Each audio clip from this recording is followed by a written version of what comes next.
तो जनाब मौसम की जो गल्लां असीं कीतियां ते कोई दोस्तों का ख्याल है कि यार ये जिहड़े व्लॉग होंदे ने ये तां कोई सियासी मौजूआत ते होंदे ने मुल्क दे विच जिहड़ी अफरा तफरी मची उहदे उत्ते होंदे ते तुसीं किहड़े पासे टुर पे जे कि मौसम की गल करनी शुरू कर दे। तो मेरा अपना ये ख्याल है कि जिहड़ी चीज़ लोगों के उत्ते असरअंदाज हो रही होवे लोग जिहड़ी मुश्किल तो फौरी तौर पर गुजर रहे हो उन्होंने जरूर जेरे बहस होना चाहिए और उहदे उत्ते सानूं गौर करना चाहिए। ਇਹੋ ਚੀਜ਼ਾਂ ਤੇ ਅਸੀਂ ਜਿਨ੍ਹਾਂ ਨੂੰ ਨਜ਼ਰਅੰਦਾਜ਼ ਕਰਦੇ ਰਹੇ ਤੇ ਅੱਜ ਸਾਡੇ ਮਸਾਇਲ ਜੁੜਦੇ ਜੁੜਦੇ ਜਿਹੜੇ ਅਸਮਾਨਾਂ ਤੱਕ ਪਹੁੰਚ ਗਏ। ਤੇ ਜਿਹੜੀ ਤਾਜ਼ਾ ਮੇਰੇ ਕੋਲ ਇਤਲਾਤ ਪਹੁੰਚੀਆਂ ਬਹੁਤ ਸਾਰੇ ਮਾਹਿਰੀਨ ਨੇ ਮੌਸਮੀਆਤ ਦੇ ਜਿਹੜੇ ਮੇਰੇ ਰਾਬਤੇ 'ਚ ਨੇ ਜਿਨ੍ਹਾਂ ਨਾਲ ਗੱਲ ਕਰੀ ਦੀ ਤੇ ਮੁਸਲਸਲ ਉਹਨਾਂ ਕੋਲੋਂ ਇਨਫੋਰਮੇਸ਼ਨ ਮੈਂ ਲੈ ਰਿਹਾ। ਉਹਨਾਂ ਦਾ ਤਾਜ਼ਾ ਇਹ ਦੱਸਣਾ ਹੈ ਕਿ ਚਕਵਾਲ ਦੇ ਕਈ ਜੰਗਲਾਂ ਦੇ ਵਿੱਚ ਜਿਹੜੇ ਕੁਦਰਤੀ ਜੰਗਲ ਨੇ ਉੱਥੇ ਗਰਮੀ ਦੀ ਵਜ੍ਹਾ ਨਾਲ ਅੱਗ ਲੱਗ ਗਈ। ਅਸੀਂ 2 ਦਿਨ ਦੇ ਪਿੱਛੇ ਦੱਸਣ ਡਏ ਹਾਂ ਕਿ ਮੁਖਤਲਿਫ ਇਲਾਕਿਆਂ ਦੇ ਵਿੱਚ ਜਿਹੜੀ ਜੰਗਲਾਤ ਦੇ ਵਿੱਚ ਅੱਗ ਲੱਗਣ ਲਈ ਦਰਜਾ ਹਰਾਰਤ ਵਧਣ ਦੇ ਨਾਲ ਅਤੇ ਚਕਵਾਲ ਦੇ ਵਿੱਚ ਵੀ ਇੰਝ ਹੀ ਹੋ ਰਿਹਾ। ਅਤੇ ਇਹਦੇ ਨਾਲ ਇੱਕ ਸਵਾਲ ਇਹ ਵੀ ਚੁੱਕਣ ਡਏ ਨੇ ਮਾਹਿਰੀਨ ਕਿ ਇਹ ਸਿਰਫ ਦਰੱਖਤਾਂ ਦਾ ਨੁਕਸਾਨ ਹੈ ਕਿ ਇਹਦੇ ਨਾਲ ਹੋਰ ਵੀ ਚੀਜ਼ਾਂ ਦਾ ਨੁਕਸਾਨ ਹੋ ਰਿਹਾ, ਯਕੀਨਨ ਨੁਕਸਾਨ ਹੋ ਰਿਹਾ। ਇਹ ਜਿਹੜੇ ਦਰੱਖਤ ਨੇ ਜਿਹੜੇ ਜੰਗਲ ਨੇ ਇੱਥੇ ਕੁਦਰਤੀ ਹਯਾਤ ਜਿਹੜੀ ਹੈ ਉਹ ਵੱਡੀ ਤਾਦਾਦ ਦੇ ਵਿੱਚ ਮੌਜੂਦ ਨੇ, ਪਰਿੰਦੇ ਨੇ ਬਹੁਤ ਸਾਰੇ। ਮਾਰਗਲਾ ਦੀਆਂ ਪਹਾੜੀਆਂ ਦੇ ਵਿੱਚ ਜਿਹੜੇ ਅੱਗ ਲੱਗੀ ਤੇ ਮੇਰੇ ਕੋਲ ਉਹ ਤਸਵੀਰਾਂ ਆਈਆਂ ਕਿ ਇੱਥੇ ਕਈ ਤਰ੍ਹਾਂ ਦੇ ਪਰਿੰਦੇ ਜਿਹੜੇ ਨੇ ਉਹ ਸੜ ਗਏ ਨੇ, ਉਹਨਾਂ ਦੇ ਆਂਡੇ ਉਹ ਥੱਲੇ ਡਿੱਗੇ ਪਏ ਨੇ, ਸੜੇ ਪਏ ਨੇ। ਅਤੇ ਜਾਨਵਰ ਨੇ, ਅੜਿਆਲ ਨੇ, ਕਈ ਤਰ੍ਹਾਂ ਦੇ ਹਿਰਨ ਔਰ ਪਰਿੰਦੇ ਬਹੁਤ ਆਲਾ ਨਸਲ ਦੇ ਕਈ ਨਾਯਾਬ ਚੀਜ਼ਾਂ ਉਹਨਾਂ ਨੂੰ ਵੀ ਨਾਲ ਨੁਕਸਾਨ ਪਹੁੰਚ ਗਿਆ। ਅਤੇ ਇਹ ਨੁਕਸਾਨ ਜਿਹੜਾ ਇਹਦਾ ਉਜ਼ਾਲਾ ਕਰਨਾ ਪਾਕਿਸਤਾਨ ਦੇ ਵਿੱਚ ਇਸ ਵਾਸਤੇ ਮੁਸ਼ਕਲ ਸਾਨੂੰ ਨਜ਼ਰ ਆਏਗਾ ਕਿ ਇੱਥੇ ਤਾਂ ਲੋਕ ਪਹਿਲੇ ਧਿਆਨ ਨਹੀਂ ਕਰਦੇ ਕਿ ਇਰਦ ਗਿਰਦ ਕੋਈ ਜਾਨਵਰ ਨਾਯਾਬ ਹੋ ਰਿਹਾ ਹੋਵੇ ਤਾਂ ਉਹਦੀ ਨਸਲ ਬਚਾਉਣ ਦੀ ਕੋਸ਼ਿਸ਼ ਕਰਨ, ਕੋਈ ਦਰਖਤ ਦੀ ਕਿਸਮ, ਕੋਈ ਐਸਾ ਬੂਟਾ ਜਿਹੜਾ ਘੱਟ ਹੋ ਰਿਹਾ ਹੋਵੇ ਉਹਨੂੰ ਬਚਾਉਣ। ਅਤੇ ਹਕੂਮਤਾਂ ਦਾ ਤਾਂ ਖੈਰ ਅੱਲਾ ਹੀ ਵਾਰਿਸ ਹੈ, ਉਹਨਾਂ ਨੇ ਤਾਂ ਕਦੀ ਇਸ ਪਾਸੇ ਧਿਆਨ ਹੀ ਨਹੀਂ ਦਿੱਤਾ, ਉਹਨਾਂ ਦੀ ਤਰਜੀਹ ਦੇ ਵਿੱਚ ਹੀ ਨਹੀਂ ਇਹ ਗੱਲਾਂ ਰਹੀਆਂ। ਅਤੇ ਬੁਰੀਆਂ ਗੱਲਾਂ ਹੀ ਨਹੀਂ ਹੈਗੀਆਂ, ਕੋਈ ਚੰਗੀਆਂ ਗੱਲਾਂ ਵੀ ਹੈਗੀਆਂ ਨੇ ਮੇਰੇ ਕੋਲ ਜਿਹੜੀਆਂ ਮੈਂ ਤੁਹਾਡੇ ਨਾਲ ਸ਼ੇਅਰ ਕਰਾਂਗਾ ਮੌਸਮ ਦੇ ਹਵਾਲੇ ਨਾਲ। ਅਤੇ ਇੱਕ ਰਿਪੋਰਟ ਹੀ ਆਈ ਹੈ ਕਿ ਪਿਛਲੇ ਕੁਝ ਅਰਸੇ ਤੋਂ ਇੱਕ ਡਿਵੈਲਪ ਹੋ ਰਿਹਾ ਮੌਨਸੂਨ ਦਾ ਸਿਲਸਿਲਾ ਔਰ ਉਹ ਸਿਲਸਿਲਾ ਕੇਰਲਾ ਨੂੰ ਕ੍ਰਾਸ ਕਰਨ ਡਿਆ ਅਤੇ ਪਾਕਿਸਤਾਨ ਤੱਕ ਜਿਹੜਾ ਪ੍ਰੀ ਮੌਨਸੂਨ ਦੇ ਜਿਹੜੇ ਹੈਗੀ ਹੈ ਮੌਸਮਿਆਤੀ ਅਸਰਾਤ ਉਹ 10 ਤੋਂ 15 ਜੂਨ ਤੱਕ ਪਹੁੰਚ ਜਾਣਗੇ। ਯਾਨੀ 10 ਤੋਂ 15 ਜੂਨ ਅਗਲੇ 10-15 ਦਿਨਾਂ ਦੇ ਵਿੱਚ ਸਾਡੇ ਹਾਂ ਉਹ ਆ ਜਾਣਗੇ। ਔਰ ਸਭ ਤੋਂ ਪਹਿਲੇ ਜਿਹੜੇ ਇਹ ਚੰਗੇ ਅਸਰਾਤ ਨੇ ਇਹ ਕਰਾਚੀ ਵਾਲਿਆਂ ਤੱਕ ਪਹੁੰਚਣਗੇ। ਜੇ ਕਰਾਚੀ ਦੀ ਅੱਜ ਦੀ ਸੂਰਤ ਹਾਲ ਇਹ ਸੀ ਕਿ ਉੱਥੇ ਟੈਂਪਰੇਚਰ ਜਿਹੜਾ ਉਹ ਤਾਂ 50 ਤੋਂ ਥੱਲੇ ਰਿਹਾ, ਲੇਕਿਨ ਜਿਹੜਾ ਫੀਲ ਦੱਸਿਆ ਜਾ ਰਿਹਾ ਉਹ 60 ਤੋਂ ਉੱਤੇ ਦੀ ਦੱਸੀ ਜਾ ਰਹੀ ਫੀਲ। ਅਤੇ ਇਹਦਾ ਮਤਲਬ ਹੈ ਕਿ ਕਰਾਚੀ ਦੇ ਲੋਕ ਜਿਹੜੇ ਨੇ ਉਹ ਕਾਫੀ ਗਰਮੀ ਮਹਿਸੂਸ ਕਰਨ ਡਏ ਨੇ। ਜਿਹੜੇ ਸਮੁੰਦਰ ਦੇ ਕਿਨਾਰੇ ਇਲਾਕੇ ਨੇ ਕਰਾਚੀ ਦੇ ਮੁਖਤਲਿਫ ਇਲਾਕਿਆਂ 'ਚ ਮੁਖਤਲਿਫ ਟੈਂਪਰੇਚਰ ਨੇ ਅਤੇ ਜਿਹੜੇ ਸਮੁੰਦਰ ਦੇ ਕਿਨਾਰੇ ਨੇ ਉੱਥੇ ਵੀ 40 ਤੋਂ ਉੱਤੇ ਦਾ ਟੈਂਪਰੇਚਰ ਅੱਜ ਹੈਗਾ ਸੀ। ਅਤੇ ਇਹਨਾਂ ਸੂਰਤ ਹਾਲ ਦੇ ਵਿੱਚ ਜ਼ਰੂਰਤ ਵੱਧ ਜਾਂਦੀ ਕਿ ਅਸੀਂ ਆਪਣੇ ਮਾਹੌਲ ਨੂੰ ਬਿਹਤਰ ਕਰਨ ਵਾਸਤੇ ਸਿਰਫ ਗੱਲਾਂ ਨਾ ਕਰੀਏ, ਕੋਈ ਚਾਰਾਜੋਈ ਕਰੀਏ, ਕੋਈ ਸਾਡੇ ਅਮਲੀ ਤੌਰ 'ਤੇ ਕੰਟਰੀਬਿਊਸ਼ਨ ਜਿਹੜਾ ਉਹ ਹੋਣਾ ਚਾਹੀਦਾ। ਅਤੇ ਇਹ ਜਿਹੜਾ ਸਿੰਧ, ਬਲੋਚਿਸਤਾਨ, ਪਸ਼ਾਵਰ, ਕੋਹ ਸੁਲੇਮਾਨ ਇਹ ਇਲਾਕੇ ਸਾਰੇ ਐਸੇ ਨੇ ਕਿ ਜਿੱਥੇ ਗਰਮੀ ਦੀ ਸ਼ਿੱਦਤ ਜਿਹੜੀ ਅੱਜ ਜ਼ਿਆਦਾ ਮਹਿਸੂਸ ਕੀਤੀ ਗਈ।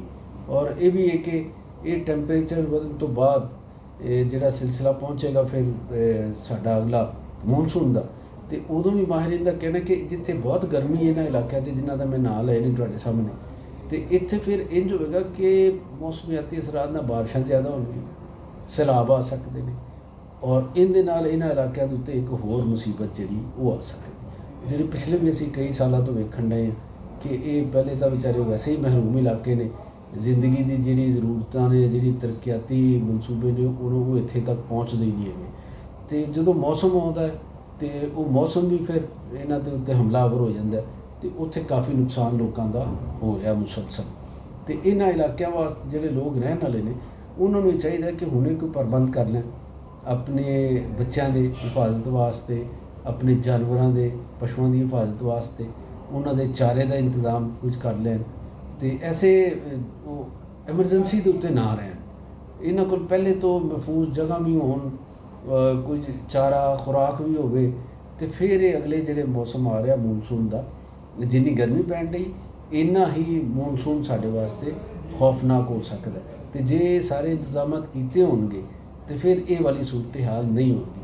ਅਤੇ ਇੱਕ ਹੋਰ ਜੇ ਮੈਂ ਸਮਝਦਾ ਵਾ ਕਿ ਕੰਮ ਇਹਨਾਂ ਲੋਕਾਂ ਨੂੰ ਕਰ ਲੈਣਾ ਚਾਹੀਦਾ, ਜਿੱਥੇ ਜ਼ਿਆਦਾ ਸੈਲਾਬ ਵਗੈਰਾ ਆਉਂਦੇ ਨੇ ਨਾ, ਇਹਨਾਂ ਲੋਕਾਂ ਨੂੰ ਰਲ ਕੇ ਇੱਕ ਸ਼ਜਰਕਾਰੀ ਦੀ ਜਿਹੜੀ ਮਨਸੂਬਾਬੰਦੀ ਹੈ ਉਹ ਆਪ ਕਰਨੀ ਚਾਹੀਦੀ। ਹੁਕੂਮਤ ਦਾ ਮੂੰਹ ਨਾ ਵੇਖਣ। ਇਹ ਜਾਣਦੇ ਨੇ ਲੋਕ ਕਿ ਕਿਹੜੇ ਦਰਖਤ, ਕਿਹੜੇ ਪੌਦੇ ਜਿਹੜੇ ਨੇ, ਕਿਹੜੇ ਚੀਜ਼ਾਂ ਜਿਹੜੀਆਂ ਨੇ ਉਹ ਪਾਣੀ ਦਾ ਰਾਹ ਡੱਕ ਸਕਦੀਆਂ ਨੇ, ਜਾਂ ਉਹਦਾ ਰੋੜ ਜਿਹੜਾ ਪਾਣੀ ਦਾ ਉਹਨੂੰ ਹੌਲਾ ਕਰ ਸਕਦੀਆਂ ਨੇ, ਔਰ ਉਹਦੇ ਵਿੱਚ ਲੋਕਾਂ ਦੀ ਹਿਫਾਜ਼ਤ ਵੀ ਹੋ ਸਕਦੀ। ਅਤੇ ਇਹਨਾਂ ਨੂੰ ਚਾਹੀਦਾ ਆਪਣੀ ਆਬਾਦੀਆਂ ਦੇ ਇਰਦ ਗਿਰਦ ਸ਼ਜਰਕਾਰੀ ਕਰ ਲੈਣ, ਅਤੇ ਮੌਸਮੀ ਬਰਸਾਤ ਤੋਂ ਪਹਿਲੇ ਸ਼ਜਰਕਾਰੀ ਕਰ ਲੈਣ, ਤਾਂ ਕਿ ਉਹ ਫਿਰ ਜਦੋਂ ਮੌਨਸੂਨ ਸ਼ੁਰੂ ਹੋਵੇ ਅਤੇ ਉਹ ਆਪਣੀ ਜਗ੍ਹਾ ਦੇ ਉੱਤੇ ਪੌਦੇ ਖਲੋ ਜਾਣ। ਅਤੇ ਫਿਰ ਵੱਡੇ ਪੌਦੇ ਲਾਉਣ, ਛੋਟੇ ਪੌਦੇ ਨਾ ਲਾਉਣ, ਵਰਨਾ ਉਹ ਪਾਣੀ 'ਚ ਡੁੱਬ ਜਾਣਗੇ ਤਾਂ ਉਹ ਵੈਸੇ ਮਰ ਜਾਣਗੇ। ਅਤੇ ਵੱਡੇ ਪੌਦੇ ਲਾਉਣ ਤਾਂ ਕਿ ਉਹ ਬਚ ਜਾਣ ਪਾਣੀ ਤੋਂ, ਔਰ ਸੈਲਾਬ ਤੋਂ ਬਾਅਦ ਫਿਰ ਉਹਨਾਂ ਦੀ ਗਰੋਥ ਵੀ ਬਿਹਤਰ ਹੋ ਜਾਏਗੀ। ਅਤੇ 1-2 ਸਾਲਾਂ ਦੇ ਵਿੱਚ ਅਗਲੇ ਇਸ ਕਾਬਲ ਹੋ ਜਾਣਗੇ ਕਿ ਇਹਨਾਂ ਲੋਕਾਂ ਨੂੰ ਕਾਫੀ ਉਹਦੀ ਮਦਦ ਮਿਲ ਜਾਏਗੀ। ਅਤੇ ਇਹਦੇ ਨਾਲ ਨਾਲ ਜਨਾਬ ਅਸੀਂ ਹੋਰ ਵੀ ਇੱਕ ਗੱਲ ਸ਼ੇਅਰ ਕਰ ਲਈ ਕਿ ਪਾਕਿਸਤਾਨ ਨੇ 2 ਦਿਨ ਪਹਿਲੇ ਆਪਣਾ ਇੱਕ ਮਸਨੂਈ ਸਿਆਰਾ ਜਿਹੜਾ ਪਾਕਸੈਟ MM1 ਉਹ ਛੱਡਿਆ। ਇਹ ਮੌਸਲਾਤੀ ਦੂਸਰਾ ਸਿਆਰਾ ਹੈ ਜਿਹੜਾ ਪਾਕਿਸਤਾਨ ਨੇ ਛੱਡਿਆ। ਔਰ ਇਹਦਾ ਵੱਡਾ ਕੰਮ ਇਹ ਹੈ ਕਿ ਮੌਸਮੀਆਤ ਦੀ ਜਿਹੜੇ ਤਜਜ਼ੀਏ ਨੇ ਉਹ ਫਜ਼ਾ ਦੇ ਵਿੱਚੋਂ ਉਹ ਕਰਦਾ, ਔਰ ਇਹ ਦੱਸੇਗਾ ਕਿ ਜਨਾਬ ਕਿ ਮੁਲਕੀ ਫਲਾਹ ਇਲਾਕੇ ਦੇ ਵਿੱਚ ਜਿਹੜਾ ਉੱਥੇ ਬਾਰਿਸ਼ ਦਾ ਇਮਕਾਨ ਹੈਗਾ, ਬੱਦਲ ਹੈਗੇ ਨੇ, ਉੱਥੇ ਟੈਂਪਰੇਚਰ ਵੱਧ ਸਕਦਾ ਹੈ, ਘੱਟ ਸਕਦਾ ਹੈ। ਅਤੇ ਨਾਲ ਨਾਲ ਇਹਦੀ ਇੱਕ ਜਿਹੜੀ ਮੇਜਰ ਕੰਮ ਹੈਗਾ ਉਹ ਇੰਟਰਨੈਟ ਦੀ ਸਹੂਲਤ ਬਿਹਤਰ ਕਰਨਾ ਹੈਗਾ। ਅਤੇ ਇਹ ਟੈਕਨੋਲੋਜੀ ਜਿਹੜੀ ਇਹਦੇ ਉੱਤੇ ਪਾਕਿਸਤਾਨ ਨੂੰ ਪਹਿਲੇ ਧਿਆਨ ਦੇਣਾ ਚਾਹੀਦਾ ਸੀ, ਲੇਕਿਨ ਚਲੋ ਨਹੀਂ ਦਿੱਤਾ, ਹੁਣ ਹੀ ਦੇ ਦੇਣ। ਅਤੇ ਹੋਰ ਐਸੇ ਜਿਹੜੇ ਫੁੱਲੀ ਤੌਰ 'ਤੇ ਸਿਰਫ ਮੌਸਮੀਆਤੀ ਮਕਾਸਦ ਵਾਸਤੇ ਕੰਮ ਕਰਨ, ਉਹ ਸਿਆਰੇ ਜ਼ਿਆਦਾ ਤੋਂ ਜ਼ਿਆਦਾ ਪਾਕਿਸਤਾਨ ਨੂੰ ਭੇਜਣੇ ਚਾਹੀਦੇ ਨੇ। ਔਰ ਇਹ ਅੱਗੇ ਜਿਹੜੀ ਸਾਡੇ ਆਏਗਾ ਨਾ ਦਾਰੋਮਦਾਰ ਡਾਟਾ ਇਕੱਠਾ ਹੋਵੇਗਾ, ਮਨਸੂਬਾਬੰਦੀ ਜਿਹੜੀ ਹੋਏਗੀ ਉਹਨਾਂ ਮੁਲਕਾਂ ਦੇ ਵਿੱਚ ਇਹਦੀ ਅਹਿਮੀਅਤ ਜ਼ਿਆਦਾ ਹੁੰਦੀ ਜਿੱਥੇ ਕੁਦਰਤੀ ਆਫਾਤ ਆਉਂਦੀਆਂ ਨੇ। ਅਤੇ ਜੇ ਸਾਡੇ ਕੋਲ ਇਹ ਹਾਲਾਤ ਨਹੀਂ ਹੋਣਗੇ, ਐਸੇ ਸਿਆਰਚੇ ਨਹੀਂ ਹੋਣਗੇ, ਅਤੇ ਫਿਰ ਅਸੀਂ ਉਹ ਆਪਣੀ ਮਨਸੂਬਾਬੰਦੀ ਕਿਵੇਂ ਕਰਾਂਗੇ, ਇਹ ਸਵਾਲ ਉੱਠਦਾ। ਅਤੇ ਉਮੀਦ ਅਸੀਂ ਕਰਨੇ ਕਿ ਇਹਦੇ ਵਿੱਚ ਸੂਰਤ ਹਾਲ ਨੂੰ ਬਿਹਤਰ ਕਰਨ ਵਾਸਤੇ ਜਦੋਂ ਜਿਵੇਂ ਤੋਂ ਔਰ ਉਮੀਦਾਂ ਅਸੀਂ ਹੁਕੂਮਤ ਤੋਂ ਲਾਉਣੇ, ਕੁਝ ਅਸੀਂ ਆਪਣੇ ਆਪ ਵੀ ਕੰਮ ਐਸਾ ਕਰਾਂਗੇ ਕਿ ਇਹ ਚੀਜ਼ਾਂ ਦੀ ਸ਼ਿੱਦਤ ਜਿਹੜੀ ਮੌਸਮ ਦੀ ਘੱਟ ਜਾਏਗੀ। ਔਰ ਅਸੀਂ ਇਹਦੇ ਤੋਂ ਇਹ ਵੀ ਤੋਕੋ ਕਰਾਂਗੇ ਕਿ ਅਸੀਂ ਇਹ ਨੁਕਸਾਨ ਨੂੰ ਤਾਂ ਘਟਾਵਾਂਗੇ, ਲੇਕਿਨ ਨਾਲ ਨਾਲ ਆਇੰਦਾ ਮੁਸਤਕਬਲ ਦੇ ਵਿੱਚ ਵੀ ਐਸੀ ਸੂਰਤ ਹਾਲ ਔਰ ਐਸੇ ਇਕਦਾਮਾਤ ਕੀਤੇ ਜਾਣਗੇ ਕਿ ਜਿਹੜੇ ਸਾਨੂੰ ਮਹਿਫੂਜ਼ ਰੱਖਣਗੇ, ਸਾਡੀ ਮਈਸ਼ਤ ਨੂੰ ਮਹਿਫੂਜ਼ ਰੱਖਣਗੇ। ਤੁਹਾਨੂੰ ਯਾਦ ਹੋਵੇਗਾ 2022 ਦਾ ਜਿਹੜਾ ਸੈਲਾਬ ਸੀ, ਉਹਦੇ 'ਚ ਪਾਕਿਸਤਾਨ ਨੂੰ $30 ਅਰਬ ਦਾ ਨੁਕਸਾਨ ਹੋਇਆ ਸੀ, ਅਤੇ ਅਸੀਂ ਤਾਂ $1 ਕਮਾਉਣ ਵਾਸਤੇ ਮਰਨ ਡਏ, ਅਤੇ $30 ਅਰਬ ਦਾ ਨੁਕਸਾਨ ਕਿਵੇਂ ਪੂਰਾ ਹੋ ਸਕਦਾ ਸੀ। ਅਤੇ ਅੱਲਾ ਨਾ ਕਰੇ ਕਿ ਐਤਕੀ ਫਿਰ ਇੰਨਾ ਨੁਕਸਾਨ ਹੋਵੇ। ਅਤੇ ਇਸ ਤੋਕੋ ਦੇ ਨਾਲ ਕਿ ਅਸੀਂ ਸਾਰੇ ਇਸ ਮੁਲਕ ਦੇ ਬਚਾਅ ਵਾਸਤੇ ਕੋਈ ਨਾ ਕੋਈ ਆਪਣੀ ਹੈਸੀਅਤ ਦੇ ਮੁਤਾਬਕ ਕੰਮ ਕਰਾਂਗੇ। ਇਜਾਜ਼ਤ ਦਿਓ, ਅਗਲੇ ਵੀਲਾਗ ਦੇ ਨਾਲ ਫਿਰ ਹਾਜ਼ਰ ਹੋਵਾਂਗੇ।